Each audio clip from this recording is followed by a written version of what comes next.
Hey guys, it's Tara. I am going to take you through my favorite new features and improvements in Evernote since January. So we did start off the year with quite the bang, a whole new version of Evernote, v11, which we released in January. The new version of Evernote included a whole new look, improvements to the core features in Evernote, and also these 3 powerhouse new AI features. But in total, since January, we've released actually over 115 new features and improvements. So there's no way I'm going to take you through all of those today. I'm just going to show you my favorites, but be sure to head to our blog to read more about all of the improvements. You can also check out the list in Evernote with all of the improvements listed out. So these are really just going to be the highlights. Before we jump into the main part of the video, I quickly want to show you the what's new page inside Evernote. So this is really cool. It shows you all of the product update videos, but also the smaller improvements that we're making to the app. And you can always search for a particular feature or a topic that interests you, and it will bring up in chronological order all the improvements that we've made to that feature or that area of Evernote. So check it out. You'll definitely find lots more updates than what I'm covering today. This is really like the source of truth for everything that's going on with Evernote these days.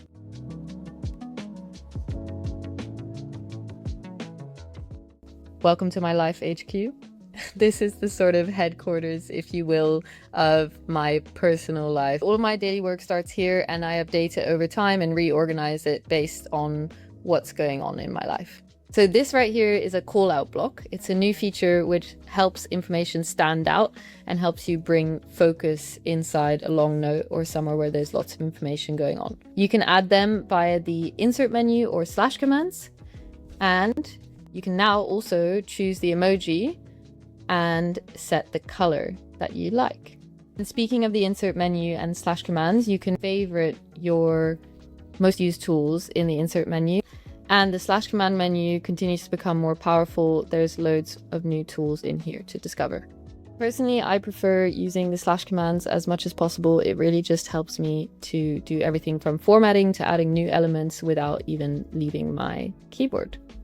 Now, this is quite a long note, and many of you will be familiar with the table of contents, which you can add into any note. But there's also the floating table of contents now. So if you scroll through your note, on the right hand side, you'll see this nice little menu where you can hover and navigate to different areas of your note, which if you're like me and you don't love having a table of contents unless you actually need it, this is a really great new feature. Another update to writing and formatting in Evernote that was really appreciated by lots of you is the new Inline desktop toolbar. You can see it when you select text, and if you click the 3 dots here, you can see all of the other options available, but you can actually star and unstar different things so that you can completely customize the formatting toolbar to your liking. And if you get a little bit carried away, you can always reset it to the default. This is really handy if you have particular things like superscript or changing the indent that you do frequently and you'd like to keep them to hand. This summer, I really want to make the most of my free time, so I've got a dedicated note where I'm planning everything for this summer. One of the things I really want to do more of is go to gigs and concerts. So I've got actually an article that I found with the best gigs in London this summer. And if I paste the link, you'll see it shows as this beautiful preview. So this is part of the new link display option. You can choose to show a link as just the text or a mention, which shows the article title and a preview when you hover. Or you can actually just have the preview inline, which for this specific occasion, I quite enjoy. I'm going to share this note with my friends who are in London, and to give them a little taste for what we could be experiencing, I'm going to drop in a YouTube video of one of the artists' live gigs. That way, when they come in, they can actually see this embedded video and just play it inside the note. I've got a link here back to my Life HQ. I'm going to command click. Boom! It opened in a new tab. This is one of the most requested and most anticipated features that we released so far this year. So you can now open notes in separate tabs. You can pin those tabs, you can reorder them.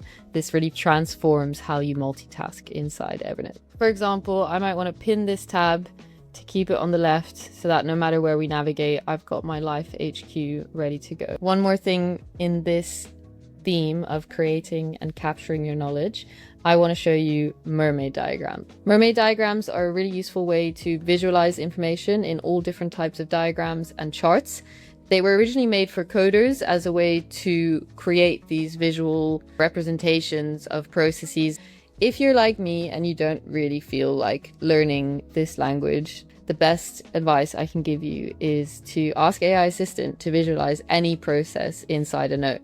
So for example, here I've got a plan and a timeline for my kitchen renovation. I can ask AI Assistant to create a mermaid diagram based on the contents of this note.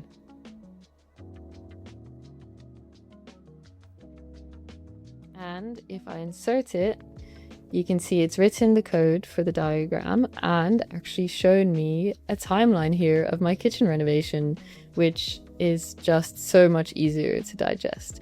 It's not just these types of timeline diagrams though. You can have pie charts, flow charts, mind maps. There's so many possibilities. So I really encourage you, if you've got notes where you're trying to think through a plan or you've got an idea that you're exploring, ask AI Assistant to create a mermaid diagram and you might just be surprised by what it comes up with. Then you can look at the code and change specific elements if you'd like. You can have both displayed or just look at the preview. So you've got a little flavor of what AI Assistant can do there, but let me now take you through my favorite new features and improvements to do with AI in Evernote.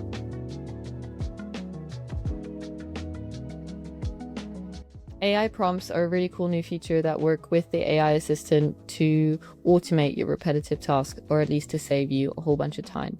You can find the official Evernote library of AI prompts when you select text and click this icon here. And if you say see all prompts, you'll see a whole bunch of options that you can get inspiration from. You can use them directly or you can adapt them to create your own AI prompt. So now I want to carry out the weekly review prompt and I'll just select it like so and trigger it.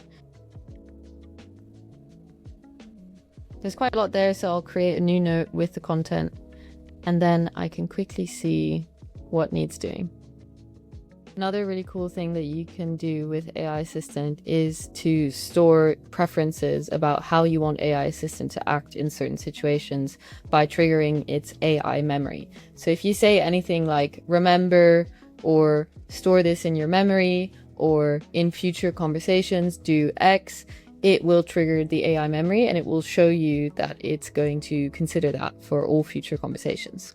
Me personally, I like to have emojis in the content that it creates for me to help break up my eyesight and add some life to the note. So I'll ask it to remember that.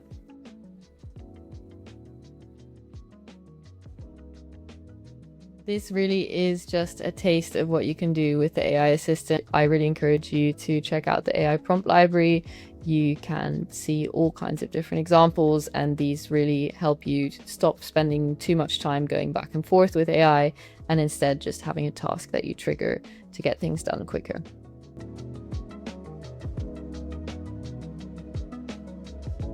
So there's lots of different use cases for recording audio in Evernote, and I'm actually recording these takes here to get a transcript of what I've been saying and easily turn it into subtitles on YouTube. But one cool feature that I want to show you that's new here is that you can actually view a live transcript as you're recording. So the words will pop up on the screen as you're speaking, which in this case might trip me up a little bit, but I'll try not to look at it. Anyway, you can also, from the live transcript, hand off to AI Assistant and ask questions about your meeting or whatever it is that you're recording while it's happening. So say you want a recap of topics discussed so far, you can just quickly ask for that using the AI Assistant. I mentioned that I was recording a voice note now, and that's actually because you'll see up here in your toolbar that we split it out into voice note and meeting recorder. And I kind of think of this as like multiplayer, single player, and it really just helps you get the right transcript and summary from the get-go. You'll also see down here at the bottom of my transcript that I've actually got the AI prompts to follow up on this information available right here. To translate your transcript, you can actually do that too now. And if you don't actually want to transcribe the entire recording, you can select a time range to get a transcript only of that part of the recording.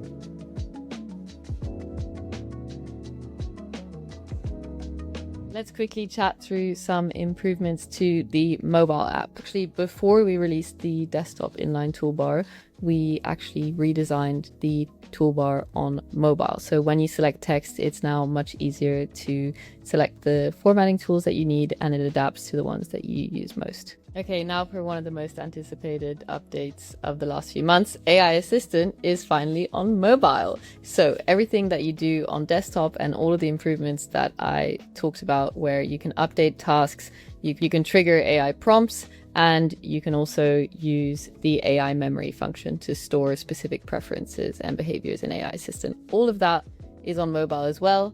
And if you prefer to have the icon shown in a different place on your screen, you can find that in settings under AI features. And from there, you can actually customize where the AI assistant button appears on your phone, because there's limited real estate there. And we know that different people have different preferences. Even amongst us on the team, we have different preferences. So we thought we would just give you the option. We also redesigned the camera and scanning experience on Evernote, so it's much more intuitive now. You can just quickly open up the camera in Evernote from the same place. You can either snap a photo of something or scan an important document, take a photo of handwritten notes, a receipt, anything, and just quickly save it into your notes so it becomes searchable. You can organize it easily and it doesn't get lost in your camera roll. So all in all, if you haven't used the mobile app recently, I really encourage you to give it a go, or even use it on your iPad. It's really becoming possible to do almost everything that you do on desktop, and it's really handy to have those tools available on the go. Okay guys, that was all of my highlights, but as I mentioned throughout the video, there is so much more that's new to discover. You can find out about that in the What's New page, on the blog, on the full list of improvements. I've mentioned plenty of links throughout this video. They're all going to be down in the description below, so head down there. Let us know in the comments if there's anything that you're missing, if you want to find out more about any particular feature, if you want a particular kind of video.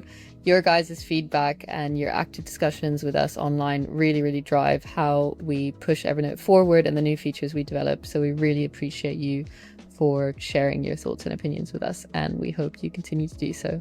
So we'll see you in the next video. Bye.